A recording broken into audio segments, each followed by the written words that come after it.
کوئی اس لیے نہیں کر پائے گا اس بات سے کہ قرآن میں اللہ فرما رہے ہیں، حدیث قدسی میں بھی اللہ فرما رہے ہیں کہ جو اللہ کے بندے ہوتے ہیں، جو قرب نوافل میں آتے ہیں، جو اللہ کی رضا کے لیے اپنی رضا کو قربان کرتے ہیں، اپنی جبلی تقاضوں کو، اپنی نیند کو، اپنی بھوک کو، اپنی پیاس کو، اپنی طلب کو، اپنی شہوت کو، اپنے سیکس کو، اپنی تمام چیزوں کو قربان کرتے ہیں، تو پھر ایک وقت آتا ہے کہ اللہ رب العزت فرما رہے ہیں کہ میں ان کے ہاتھ بن جاتا ہوں، میں ان کے پاؤں بن جاتا ہوں، میں ان کے کان بن جاتا ہوں۔ کس کے کان پاؤں ہاتھ بن رہے ہیں؟ اللہ رب العزت خود فرما رہے ہیں نا، تو اشارہ دے رہے ہیں۔ تو ظاہر ہے نعوذ باللہ اللہ کی ذات تو کوئی نہیں بن سکتی، نہ یہ ممکن ہے نہ یہ مقصود ہے، لیکن روحانیت کا مطلب یہ ہے کہ اپنے اندر موجود ان مخفی صلاحیتوں کو بیدار کیا جائے، اور مخفی صلاحیت کا مطلب کوئی خفیہ، کوئی حیرت انگیز صلاحیت نہیں ہے۔ روحانیت یہ نہیں ہے کہ میں یہاں آپ سے گفتگو کرتے ہوئے یکلخت ہوا میں 1 فٹ بلند ہو جاؤں اور نعوذ باللہ سب سجدے میں گر جائیں گے، یہ کتنے بڑے بزرگ ہیں۔ کوئی اتنا بڑا بزرگ نہیں ہے، کوئی اتنا بڑا نہیں، یہ جو ہے یہ شوبدہ ہے، اور جیٹ پیکس بن چکے ہیں۔ ہو سکتا ہے میں نے پیچھے جیٹ پیک لگایا اس سے اٹھا ہوں، تو please don't be confused and don't be mesmerized by my this stunt. یہ اسٹنٹس ہیں، روحانیت اسٹنٹ کا نام نہیں ہے، روحانیت کشف و کرامت کا نام بھی نہیں ہے۔ آلدو کہ بہت سے اللہ کے بندے روحانی بندے ہیں کہ جن کے ساتھ جن کو کشف و کرامات اس لیے عطا کی جاتی ہیں کہ اگر ان کا کوئی ڈسائپل، اگر ان کا کوئی مرید، اگر ان کا کوئی دوست، آسان لفظوں میں اس کو ضرورت ہو تو اس وقت وہ استعمال کر کے اس کو، اس کے شاید ایمان کو بہتر کریں، اس کے یقین کو بہتر کریں۔ یہ اللہ کی حکمت ہے جس میں ہم جیسا شخص کو زیادہ کامنٹ نہ کرے تو بہتر ہے۔ لیکن روحانیت کا مطلب یہ ہے کہ انسان اپنے اندر موجود پوٹینشلز کو اتنا خوبصورتی سے پالش کرے کہ وہ پوری پہلے اپنے لیے، سب سے پہلے اپنے لیے، کیونکہ ایک بات یاد رکھیے گا، ہم سب کو یاد رکھنی چاہیے کہ اگر میں اپنے لیے فائدہ مند نہیں ہوں تو میں آپ کے لیے فائدہ مند کبھی بھی نہیں ہو سکتا۔ میں if I am not sincere to myself, how can I pretend to be sincere with you or with anyone else؟ تو انسان کو اپنے سے سنسیئر ہونا، اور یہی وجہ ہے کہ انسان کو رشتے ناتوں اور بندھنوں میں بنایا گیا۔ کیونکہ آپ غور کیجئے، سب سے خوبصورت بندھن جس پہ سب سے زیادہ لطیفے آپ کو ملتے ہیں اور شیطان کو سب سے زیادہ پسند ہے اس بندھن میں دراڑ ڈالنا، وہ شادی کا بندھن ہے۔ مرد کے لیے عورت اور عورت کے لیے مرد۔ کیا وجہ ہے اس کی؟ اس لیے کہ ماں باپ جو میرے ہیں، چاہے میں اس عمر میں آ جاؤں، چاہے بچہ ہوں، چاہے جوان ہوں، میرے ماں باپ ایکچولی یہ ہم سب کہتے ہیں لیکن ماں باپ آپ کو بڑا روم دیتے ہیں، بڑا لیوریج دیتے ہیں۔ ماں آپ کو غصے سے ڈانٹ بھی لے گی، مار بھی لے گی، لیکن بد دعا نہیں کر سکتی آپ کی۔ اور ماں کا یا باپ کا کوئی ایسا خوفناک پریشر نہیں ہوتا، بیگم کا ہوتا ہے، اور بیگم پہ شوہر کا بھی ہوتا ہے، کیونکہ یہ وہ رشتہ ہے اور یہ وہ اہم ترین رشتہ ہے۔ اور یہاں پہ جزوی طور پہ میں یہ بات ضرور کہہ دوں کہ اس رشتے میں دراڑ ڈالنے کی جتنی کوشش آج تک ہوئی ہے، اس کی بنیادی وجہ صرف یہ ہے کہ یہ وہ واحد رشتہ ہے۔ غور کیجئے گا کہ ماں کا رشتہ خونی ہے، آپ اپنی ماں چن نہیں سکتے۔ جہاں آپ پیدا ہو گئے وہ آپ کی ماں ہے، اب وہ ملکہ الزبتھ ہو یا محلے میں بھیک مانگنے والی خاتون ہو، تو وہ تو آپ کی چوائس نہیں تھی، باپ آپ کی چوائس نہیں تھی، اور یہ رشتہ خونی ہے۔ لیکن بیگم یا بیگم کے لیے شوہر کا واحد رشتہ ہے جو حضور اقدس علیہ السلام کے نام پہ قائم ہوتا ہے۔ کرسچینٹی میں بھی وہ ان کے مذہبی جیزس کے نام پہ قائم ہوتا ہے۔ آئی ایم شیور کہ مجھے پتہ نہیں ہے، لیکن آئی ایم شیور کہ ہر مذہب کے اندر نظر ہی ہمیں آتا ہے کہ کوئی 7 پھیرے لے رہا ہے، کوئی سیناگوگ جا رہا ہے، کوئی چرچ جا رہا ہے۔ اس کا مطلب یہ ہے کہ اس رشتے کے ساتھ ایک نان فزیکل تقاضا منسلک کر دیا گیا کہ اس کو گواہ بناتے ہوئے تم ایک بندھن میں بندھ رہو۔ یہ رشتہ تو بہت ہی پاک رشتہ ہے، اور اس رشتے کی بے حرمتی اس دنیا کو اس جگہ پہ لے آئی ہے تو اپنی روحانیت کی ابتدا اپنے گھر سے کرنی ہے۔ میں اگر اپنی بیگم کے ساتھ، جہاں میرا پورا اختیار چلتا ہے، جہاں میرا بس چلتا ہے، جہاں میں 24 گھنٹے رہتا ہوں، جہاں میں ہر وقت مکر و فریب نہیں کر سکتا۔ دنیا میں تو مجھے 8 گھنٹے لوگوں کے پاس جانا ہے، کون احمق ہوگا کہ جو یہ چاہے کہ سارے لوگ اس کو برا سمجھیں، کیونکہ 8 گھنٹے کی تو بات ہے، لیکن 24 گھنٹے اس کو اس جگہ رہنا ہے کہ جہاں اس نے ایک بستر پہ سونا بھی ہے، ایک پلیٹ میں کھانا بھی ہے۔ تو میری جو عادات ہیں، میری جو حرکات ہیں، میری جو سکنات ہیں، وہ صرف کھلیں گی اپنی بیگم کے ساتھ اور بیگم کی شوہر کے ساتھ، کیونکہ وہاں میں اصل میں ہوں۔ کتنا پریٹینڈ کروں گا؟ I cannot pretend for 24 hours 7 days a week۔ تو میرے بچے میرے گواہ ہیں، میری بیگم میری گواہ ہے، بیگم کے لیے شوہر اس کا گواہ ہے کہ اصل میں یہ کیسا شخص ہے۔ وہاں پہ جس شخص نے محنت کر لی، بہت بڑی محنت چاہیے، آسان نہیں ہے کیونکہ جبلت مجھے دی گئی ہے، میں کاہل ہوں، میں سست ہوں، میں شہوت پسند ہوں، مجھے نیگیٹیوٹی اٹریکٹ کرتی ہے، یہی تو کھیل ہے۔ اگر یہ سب مجھے اٹریکٹ نہ کرتا ہوتا تو پھر معراج کس بات کی تھی؟ احسان تقویم پوٹینشلی ہے، لیکن کہاں چھوڑ دیا گیا؟ اسفل السافلین پر۔ یہ تمام یوں کہہ لیجئے کہ ویکنیسز آپ کے اندر ایمبیڈ کر دی گئیں، لیکن سافٹ ویئر میں پروویژن ہے کہ ویکنیسز کو پہچانو، ایک ایک کر کے سامنے لاؤ، ان کو بائی پاس کرنا سیکھو پہلے، اس کے بعد ایریڈیکیٹ کرنا سیکھو، اس کے بعد سیلف، یہ آرٹیفیشل انٹیلیجنس کی معراج ہے۔ آپ اس زبان میں شاید اس بات کو زیادہ ہم بہتر کریں، آرٹیفیشل انٹیلیجنس کی معراج ہے۔ It's a self healing system, self replicating system, self duplicating system. Perhaps یہ وہ واحد سافٹ ویئر ہے جو نیا سافٹ ویئر کریٹ کرنے کے قابل ہے، جو آج اے آئی کا الٹیمیٹ گول ہے کہ جی ایک ایسا ماسٹر سافٹ ویئر بنا دیا جائے جو سب کچھ خود ہی ریکریٹ کرنے لگ جائے۔ تو یہ تو آپ کے اندر، میرے اندر الحمدللہ بلٹن ہے۔ ان مدارج سے اپنے وجود کو گزارنے کا نام روحانیت ہے، اور اس کی معراج کوئی بھی نہیں۔ اس کی معراج پہ ایک ہستی پہنچی ہے، پوری کائنات میں ایک ہستی، اور جب وہ ہستی اس معراج پہ پہنچ گئی تو وہ معراج تھی کیا کہ ایک کمان یا اس سے کم فاصلہ رہ گیا قرآن کی زبان میں مالک یعنی خالق اور مخلوق کے درمیان، حضور اقدس علیہ الصلوۃ والسلام۔ یہ تو آپ کس قدر تکالیف برداشت کی ہیں، یعنی ادب کے تحت کہا نہیں جاتا بہت سی باتوں کو، لیکن جتنی نعوذ باللہ آپ کو تکلیف دی گئی ہے، صرف فزیکل نہیں، جتنی ایموشنل تکلیف آپ کو دی گئی ہے، جو الفاظ، جو القابات، جو بےہودگی، جو کچرا آپ پہ پھینکا گیا، آپ کیا سمجھتے ہیں یہ آسان بات ہے؟ طائف کے اندر ایک شخص تشریف لے کے جا رہے ہیں اور ان کو اتنے پتھر مارے گئے کہ ان کے جسم سے اتنا خون بہا کہ ان کے جوتوں میں بھر گیا۔ یہ بات ہم سن کے بس سن لیتے ہیں، ایک آنسو بھی نہیں آتا آنکھ میں۔ اور چلیے آنسو نہیں آتا، وہ تو ایک اللہ کی الگ عطا ہے کہ آنسو آئے کسی کے نہیں آ رہا، تو اس کا مطلب یہ نہیں کہ وہ کوئی معتوب ہے۔ لیکن ذرا غور کیجئے، مجھے غور کرنا چاہیے، آپ کو چھوڑے، میں تو اپنی بات کروں گا کہ میں غور کروں کہ میں تو کسی شخص کی ایک چھوٹی سی بات برداشت کرنے کے قائل نہیں ہوں۔ کوئی مجھے اگر کھڑا ہو کے کہہ دے کہ یار تو میں نے جو کچھ آج تک فرمایا ہے وہ سب بکواس ہے، and you don't know nothing, تو میرے خیال میں تو شاید اس کو گربان سے پکڑ کے مارنے، کیونکہ میں تو اپنے زوم میں بہت بڑا اسکالر بن چکا ہوں، تو آپ کی مجال کیسے ہوئی کہ آپ مجھے پوائنٹ آؤٹ کر رہے ہیں کہ مجھے کچھ نہیں پتا؟ اور وہ ہستی مبارک کہ جو وجہ وجود کائنات ہیں، جو رحمت للعالمین ہیں، جن کے لیے پورا سسٹم بنایا گیا، ان کو اتنے پتھر مارے جا رہے ہیں کہ ان کا جوتا مبارک خون سے بھر جاتا ہے۔ ایک گالی، ایک بات ہم برداشت نہیں کر سکتے۔ آپ اس ظرف کو تو دیکھیے، میں روحانیت سمجھا، ساری بات اس سوال کے ہی نتیجے میں ہو رہی ہے جو ریحان بھائی نے کیا ہے کہ روحانیت کیا ہے۔ Imagine the extension of the capacity جو آپ علیہ السلام کو اللہ رب العزت نے عطا کی، اور صرف عطا نہیں کی، یاد رکھیے گا وہ ڈورمنٹ تھی، ایکسرسائز کرنا انہوں نے ہی تھا۔ یہی وجہ ہے کہ انبیاء لباس بشر میں ہوتے ہیں، یعنی یہ تو ورنہ آپ کہتے کہ جی انہوں نے اگر کر لیا تو کون سی بڑی بات ہے، ان کے پاس تو ایسی ایکسٹرا سپر نیچرل پاورز تھی، تو کوئی سپر نیچرل پاورز نہیں تھی۔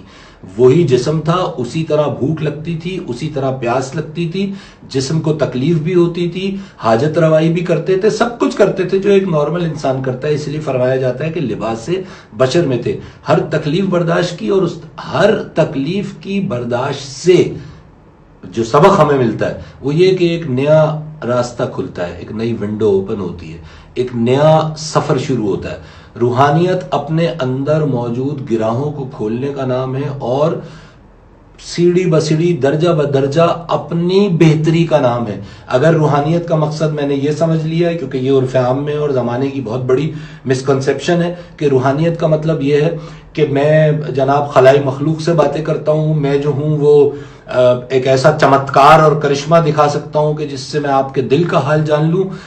یہ سب کچھ تو یقین مانیے سائنٹیفکلی ممکن ہے، اور جو چیزیں ممکن نہیں ہے تھوڑے دنوں میں سائنس میں ممکن ہو جائیں گی۔ تو یہ روحانیت نہیں ہے۔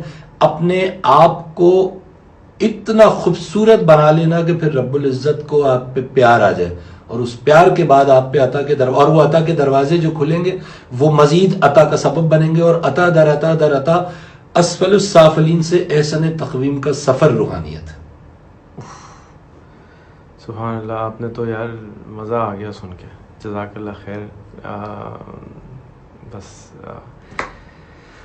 جزاک اللہ، میرے پاس الفاظ نہیں ہیں شکریہ کے۔ اگلا سوال اور گزارش کہ آپ نے بڑے بڑے ٹیچروں کے نام بتائے، جیسے ابن عربی کا بتایا۔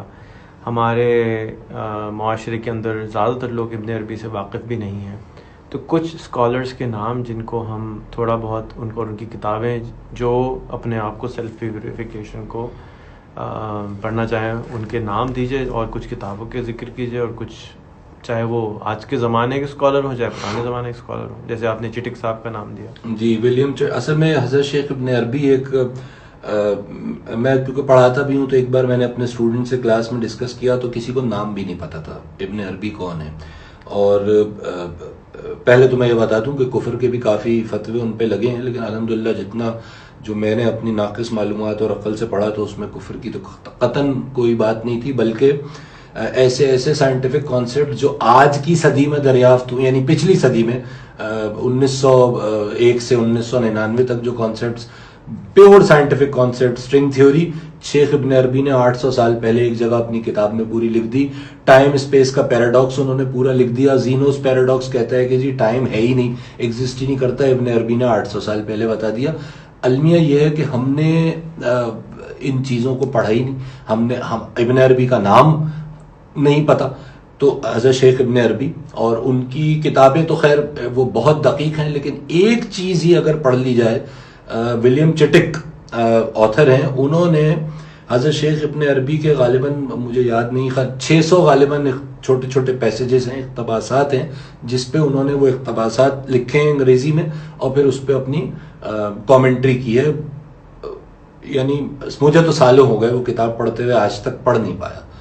وہ اس میں اتنی اور حضرت شیخ ابن عربی نے تو جو کام کیا وہ تو کمال ہے ہی، لیکن سلام ہے اس شخص کو، ولیم چٹک کو، کہ جس نے آج اور اگر ہم اس کو اس لیے نہیں پڑھیں گے جی وہ کوئی انگریز ہے، تو برائے مہربانی میں اپنے آپ سے گزارش کر رہا ہوں کہ ان چیزوں سے باہر نکلیے کامران صاحب اور پڑھ لیجئے، کیونکہ کتاب کا نام کیا ہے؟ The Sufi path of knowledge.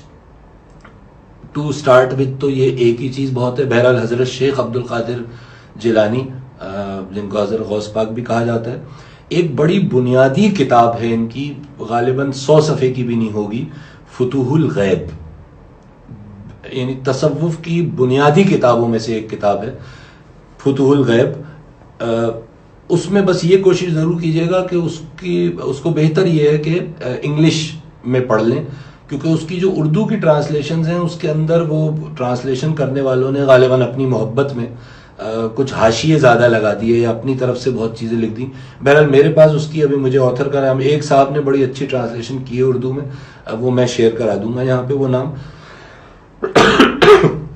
فتوح الغیب پڑھنے والی چیز ہے، پڑھنے والی تو ہزاروں چیزیں، لیکن ایک دا صوفی پاتھ آف نالج جس سے آپ کو حضرت شیخ ابن عربی کا پتہ چل جائے گا، ایک فتوح الغیب جس سے آپ کو حضرت شیخ عبد القادر جیلانی کا پتہ چل جائے گا، اور مشہور حضرت داتا گنج بخش کی کتاب کشف المحجوب۔ یہ 3 چیزیں کافی ہیں ٹو سٹارٹ وتھ، پوری عمر کے لیے کافی ہیں۔ یہاں پہ ریکویسٹ میں کروں گا کہ آپ ان بکس کی سمری کی ویڈیوز پلیز ہمارے لیے ضرور نیکسٹ ٹائم آپ آئیں یا بیٹھیں یا جب آپ کا موقع نکال کے اگر ہمارے لیے اویلیبل کرتے ہیں، ہمیں جیسے سست لوگوں کے لیے جو اپنی جبلت چڑھنے کو تیار نہیں ہے۔ میں بھی انہی میں شامل ہوں جناب، انتہائی سست، لیکن سمری تو نہیں، لیکن اس میں سے کچھ ٹیکسٹ نکال کے ہم اس پہ، کیونکہ سمری ہو نہیں سکتی، اور میرے کم از کم مجھ جیسے شخص میں کیا سمری پیش کروں گا، یعنی کہ ہاں کچھ جسٹ ہم بیان کر سکتے ہیں کہ یہ کم از کم اس باب میں یہ بات ہوئی اور اس باب میں اس چیپٹر میں یہ بات ہوئی، سمرائز تو اس کو کون کر سکتا ہے۔ اچھا، یہاں پر آپ نے ایک لفظ یوز کیا، اور وہ لفظ یوز کیا اسپریچویلٹی، تو آپ نے ڈیفائن کر دی جس کو ہم اردو میں روحانیت کہیں گے۔ یہاں پر ایک لفظ آپ نے اور یوز کیا جو میرے ذہن سے ابھی برخاست ہو گیا ہے، کوئی ہنٹ دیں تو میں، ریلیٹڈ ٹو اسپریچویلٹی، کہ آپ اپنے خیر آگے دوبارہ آئے گا کہ تو بولتا ہوں۔ اچھا، یہ اقبالیات جو آپ نے ایک نیا بیڑا اٹھایا ہے اقبالیات کو پڑھانے کا انشاءاللہ تعالی، اقبالیات کیا ہے اور پڑھنا کیوں ضروری ہے؟ اصل میں بر صغیر پاک و ہند کے لوگوں کی زبان ہے ایک تو پہلی بات ہے اردو، اور ایک زمانے میں ہوتی تھی فارسی. تو ظاہر ہے جو چیز اپنی زبان میں ہو رہی ہوتی ہے وہ دل کے زیادہ قریب ہوتی ہے، کیونکہ اس کو آپ کو جو آپ کا تھاٹ پروسیس ہے وہ اسی زبان میں ہے، چاہے آپ لاکھ اوپر سے انگریزی بول رہے ہو تو انلیس کے، اور انگریزی بول رہے ہیں تو اس کا پتہ نہیں ہے مطلب نہیں کہ یہ کوئی غلط بات ہے. میں تھاٹ پروسیس کی بات کر رہا ہوں. جاپانی کا تھاٹ پروسیس مینٹلی جاپانی زبان میں ہوگا. اقبال کو پڑھنا ایک تو زبان کا بیریئر وہاں پہ نہیں ہے، اردو میں بہت اشعار موجود ہیں. حضرت علامہ اقبال اپنے دور کے ان میں تو سمجھتا ہوں اولیاء میں سے ہیں کہ جنہوں نے، کیونکہ ولی از اللہ کا دوست، تو کوئی بھی شخص ولی ہو سکتا ہے. حضرت اقبال ان ولی اللہ میں سے ہیں کہ جنہوں نے قرآن کا جو جسٹ اور جو قرآن کا ایسنس تھا، کسی حد تک ظاہر ہے پورے قرآن کا ایسنس تو سوائے حضور اقدس علیہ السلام کے نہ کوئی بیان کر پایا ہے کبھی، اور پھر اس کے بعد حضرت علی کرم اللہ وجہ. لیکن اقبال نے اس وقت مسلمانوں کی ضروریات کو دیکھتے ہوئے، مد نظر رکھتے ہوئے، قرآن کو اور حدیث کو ماڈرن، اس وقت کا جو ماڈرن تھاٹ تھا اس کنٹمپرری تھاٹ کے انویلپ میں بیان کر دیا، اور اس سے ایک تحریک پیدا ہوئی، اور اس تحریک کے نتیجے میں پاکستان آزاد ہوا. یہ تو اس کی ہسٹری ہے. کلاسک کی ڈیفینیشن بڑی سادہ ہے. کلاسک گانا، ایک کلاسک مووی، ایک کلاسک ڈرامہ یہ ہے کہ وہ زمان و مکان کی قید سے آزاد ہو، چاہے وہ 200 سال پہلے وہ چیز بنی ہو، لیکن ہر زمانے میں وہ اس زمانے کے حساب سے اپنے نئے معنی، اپنے نئے میننگز بتا سکے.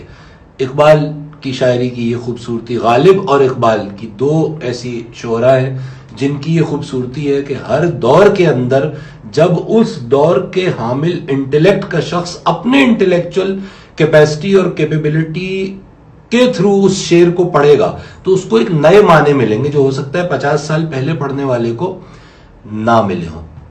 اقبال کا جو ایک مشہور فلسفی خودی کی فلسفی ہے جس پہ ان کی پوری شاعری روٹیٹ کرتی ہے، تو خودی کو فی زمانہ سمجھنا تو بہت آسان ہو گیا ہے نسبتاً آج سے 100 سال پہلے کے، کیونکہ 100 سال پہلے جو اس کا ڈکشن تھا وہ اٹ واز مور، وہ تھوڑا سا اس کو کیا کہنا چاہیے کہ وہ ذرا گنجلک تھا، ذرا سا مشکل ڈکشن تھا، کیونکہ اس کے اندر روحانیت اور سو کالڈ جو اس وقت کے صوفیہ کی جو اصطلاحات تھی وہ شامل تھیں، جن کو کہ سمجھنا عام آدمی کے لیے بہت مشکل تھا. آج تو بڑی آسان بات ہے.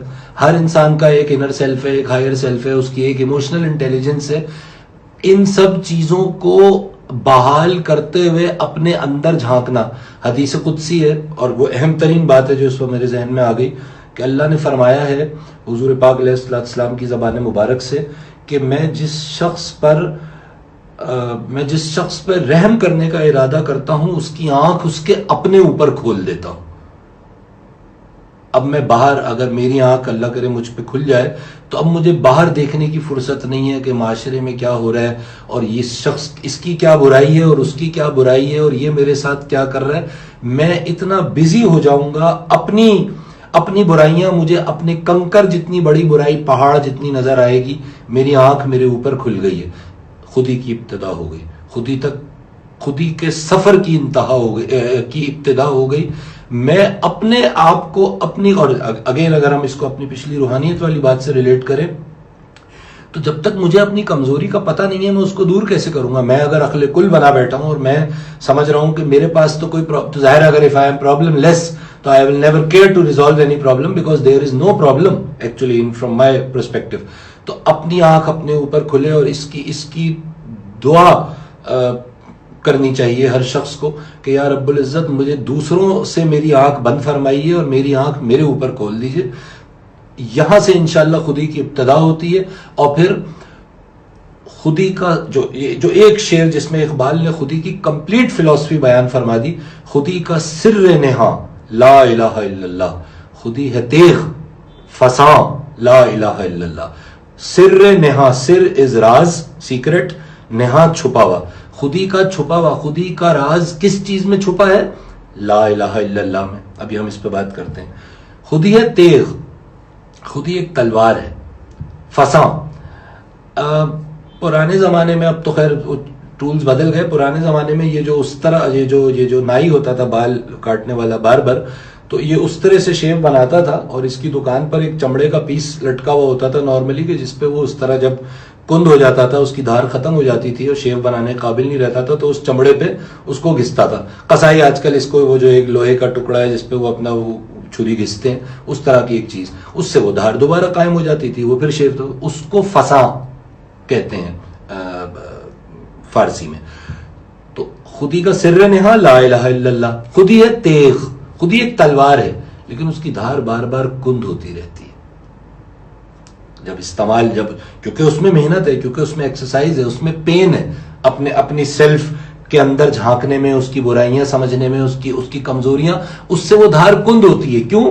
کیونکہ وہ کاسمک اینٹی جو آپ کو ان سب کاموں میں مدد دے رہی ہے, اسی نے اپنی حکمت کے تحت ایک ایسی اینٹی بھی رکھ دی جو کہ اتنی بڑی تو ظاہر نہیں ہے, بالکل بھی نہیں ہے, لیکن وہ یوں سمجھ لیجئے آپ کے ٹیلی کمیونیکیشن سسٹم میں جو رول نوائز کا ہے, جس سے آپ کا سگنل ڈسٹارٹ ہوتا ہے اور جس سے آپ کا سگنل ایک وقت کے بعد ریسیپشن کے قابل نہیں رہتا اور آپ کا ڈیٹا کرپٹ ہو جاتا ہے, وہ نوائز پروڈیوسنگ باڈی شیطان ہے جو آپ کے خیالات کو انتشار کا شکار کرتی ہے, جو ہر نیگیٹو ایموشن اور کانوٹیشن کا منبع ہے. اور یہ ہم کسی وقت اور بات کر سکتے ہیں کہ کیا یہ واقعی کوئی فزیکل اینٹی ہے یا یہ میرے ہی اندر خیال کا ایک رخ ہے, تو یہ ایک الگ بحث ہے. لیکن بہرحال اس وقت ہم اس کو اگر شیطان ہی کہہ دیں تو اس کو وہ حائل ہو رہا ہے, اس سے خودی کی, اس تیغ کی, اس تلوار کی دھار کند ہو رہی ہے. اس کو دوبارہ پالش کرنے کے لیے, اس دھار کو دوبارہ بحال کرنے کے لیے جو فساں ہے وہ لا الہ الا اللہ. لا الہ الا اللہ ایک بہت بڑا موضوع ہے کہ کس طرح سے یہ خودی کی دھار کو تیز کرتا ہے اور کس طرح سے خودی کا سر نہا. یعنی آسان بات یہ ہے کہ جس نے اپنی خودی کے سفر میں داخل ہونا ہے, پہلے اللہ رب العزت سے وہ دعا گو ہو کہ اس کی آنکھ اس کے اپنے اوپر کھولی جائے, طریقہ درود شریف ہے, اور اس کے بعد وہ اس سفر پہ روانہ ہو جائے گا اور اس کے تلوار کی دھار کند ہوتی رہے گی اور واپس اللہ کے حکم سے تیز بھی ہوتی رہے گی. لا الہ الا اللہ کی برکت سے, اور یوں سائنٹیفکلی اگر ہم کہیں تو اس کی ایگزیکیوشن سے انشاءاللہ. تو یہ ہم اس طرح اس بات کو کر سکتے ہیں میرے خیال میں. سبحان اللہ. یار آپ کا مسئلہ ہو گیا, ایک تو آپ جتنا بول رہے ہیں اتنا دل چاہ رہا ہے کہ اور سنا جائے. اللہ, بس سننے والا بھی کوئی اور بولنے والا بھی کوئی اور, ورنہ دل نہیں چاہ سکتا. اچھا, آپ نے فرمایا کہ روحانیت کیا ہوتی ہے, اور آپ نے یہ اس کا وجہ بھی بتا دی کہ یہ اپنے گٹھاؤں کو کھولنے کا نام ہے ایک طریقے سے. اب اس کی ضرورت کیا ہے اور کیوں ہے, اور کیوں ہمیں اس کو اوپر کریں, ساری دنیا کے کاروبار چھوڑ کے اس کے اوپر اپنے آپ کو ٹھیک کرنے بیٹھ جائیں, لائٹ بھی اپنے اندر کھلوا لیں, آنکھ بھی اپنے اندر کھلوا لیں, سارا کچھ اپنے اندر ہی کر لیں, تو نیوکلیر بم کس کام آئے گا بھائی؟ تو نیوکلیر بم کو چھوڑیں اور واپس آتے ہیں کہ اس کی ضرورت انسان کو, مسلمان کو, پاکستان کو کیوں ہے کہ آپ سارا دنیا کا سامان کا جہاں چھوڑ کے اس کے اوپر کام کرنے کی کوشش کر رہے ہیں. اس کی ضرورت بالکل نہ ہوتی اگر مرنا نہیں ہوتا. آسان بات تو یہ ہے, کیونکہ بات یہ ہے کہ موت کیا ہے. اقبال کہہ رہے ہیں نا, موت کو سمجھائے غافل تو اختتام زندگی ہے, یہ شام زندگی صبح دوام زندگی. تو ایک تو ہمارا بلیف سسٹم ہے, اور ہر مذہب کا, صرف شاید ایتھیسٹ کا کوئی کیونکہ بلیف سسٹم ہی نہیں ہے, تو یہ تو ہر مذہب آپ کو بتا رہا ہے. اچھا, مذہب تو کیا, سب سے پہلے تو موت سے تو کوئی انکار کا ایتھیسٹ بھی نہیں کر سکتا, کیونکہ وہ تو حقیقت ہے کہ مرنا تو ہے ہی آپ کو الٹیمیٹلی. لیکن مرنے کے بعد جو ایکسپیرینسز ہیں وہ مذاہب والے مانتے ہیں کہ جی یہ ہوگا وہ ہوگا, سب کا یقین ہے قیامت پہ, سب کا یقین ہے کہ کوئی کسی انداز کا کوئی حساب کتاب ہوگا. اور تو اچھا, اب سوال یہ ہے نیئر ڈیتھ ایکسپیرینسز پہ آپ نیٹ پر صرف جا کر ہمارے جو ویورز ہیں نیئر ڈیتھ ایکسپیرینس آپ صرف لکھ دیجئے, ہزاروں ویب سائٹس آ جائیں گی جس کے اوپر خاص طور پہ ظاہر ہے کیونکہ ریسرچ زیادہ تر باہری ہوتی ہے, تو وہ کہتے ہیں جی وہ ہاسپٹل کے اندر ایک پیشنٹ تھا, وہ جا رہا تھا بالکل, اور مرتے مرتے وہ واپس آ گیا. اس نے اپنے ایکسپیرینسز بتائے کہ میں لائٹ کی ٹنل میں گیا اور میں نے کیا دیکھا. Very interesting. یعنی وہاں سے کم از کم یہ ضرور پتہ چلتا ہے کہ جو لوگ موت کے منہ میں جا کے واپس آئے اور کچھ عرصے کے لیے وہ اس